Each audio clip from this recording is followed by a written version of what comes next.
Bismillahirrahmanirrahim. Assalamualaikum warahmatullahi wabarakatuh.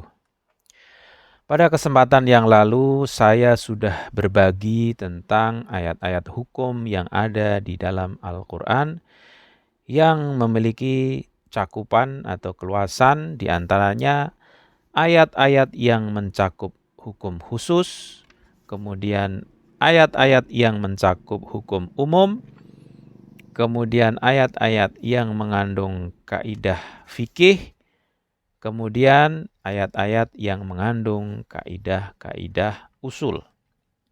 Pada kesempatan kali ini saya ingin berbagi tentang ayat Al-Quran yang berhubungan dengan hukum fikih dan dalam kaitannya dengan penggunaan hayat atau bentuk kata kerja. Yang pertama adalah kata kerja lampau atau madhi.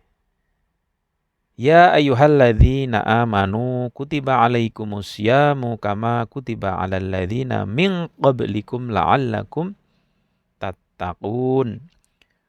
Wahai orang-orang yang beriman, telah diwajibkan atas kalian berpuasa sebagaimana diwajibkan atas orang-orang sebelum kalian supaya kalian bertakwa. Surat Al-Baqarah, surat yang kedua ayat 183 ini adalah menunjukkan kata kerja dalam bentuk lampau. Kemudian yang kedua adalah kata kerja sedang atau akan mudhari'. Itu bentuknya adalah fi'il mudhari'. Wal walidatu yurdi'na auladahunna haulaini kamilaini liman arada ayyutimmar radha'ah. Pada ibu hendaklah menyusui anak-anak mereka selama 2 tahun penuh. Hukum ini bagi ibu yang ingin menyempurnakan masa menyusui. Surat Al-Baqarah, surat kedua ayat 233. Sekali lagi bentuknya adalah kata kerja sedang dan akan. Kemudian yang ketiga, kata kerja perintah atau al-amr. Seperti dalam ayat, Ya ayyuhalladzina amanu idza kuntum ilas sholati faghsilu wujuhakum. Amr, faghsilu wujuhakum. Hai orang-orang yang beriman, apabila kamu hendak mengerjakan sholat, maka faghsilu, basuhlah, wujuhakum, mukamu, dan seterusnya. Dalam surat Al-Maidah, surat ke-5 ayat ke-6.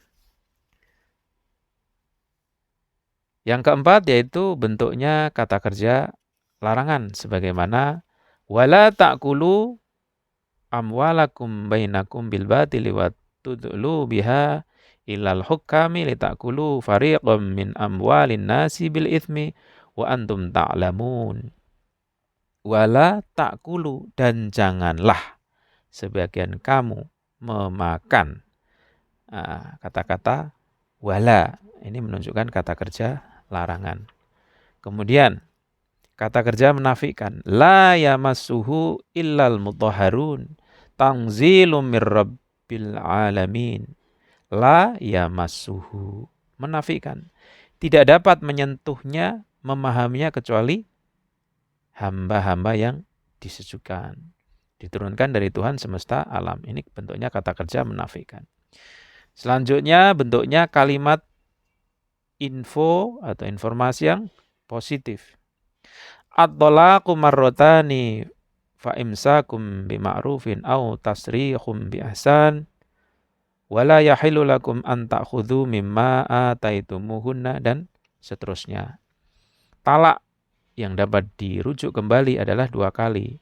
Dalam tiap kalinya hendaklah ia menahan istrinya, berdamai kembali dengannya dengan cara yang ma'ruf, atau menceraikannya dengan cara yang baik. Nah, bentuknya ini adalah info yang positif. Selanjutnya bentuknya kalimatnya adalah info negatif. Laisa 'alal du'afai wala 'alal marda wala 'alal ladzina la yajiduna ma yunfiquna, dan seterusnya. Ada kata-kata info yang menyiratkan info yang negatif. Tiada dosa lantaran tidak pergi berjihad atas orang-orang yang lemah, orang-orang yang sakit, dan orang-orang yang tidak memperoleh apa yang akan mereka nafkahkan di jalan jihad. Apabila mereka menasihati karena Allah dan Rasul-Nya dan tidak enggan menyumbangkan setiap kemampuan yang mereka miliki, dan seterusnya di dalam surat Taubah surat ke-9 ayat 91. Kemudian bentuk yang lainnya adalah larangan yang bernada penafikan.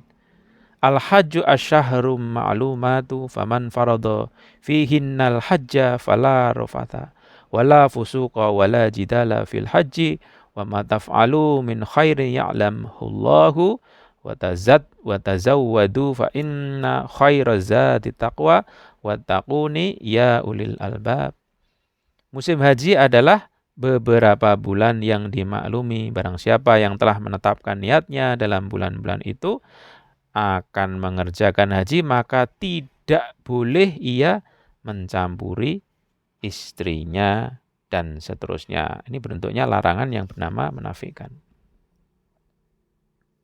Kemudian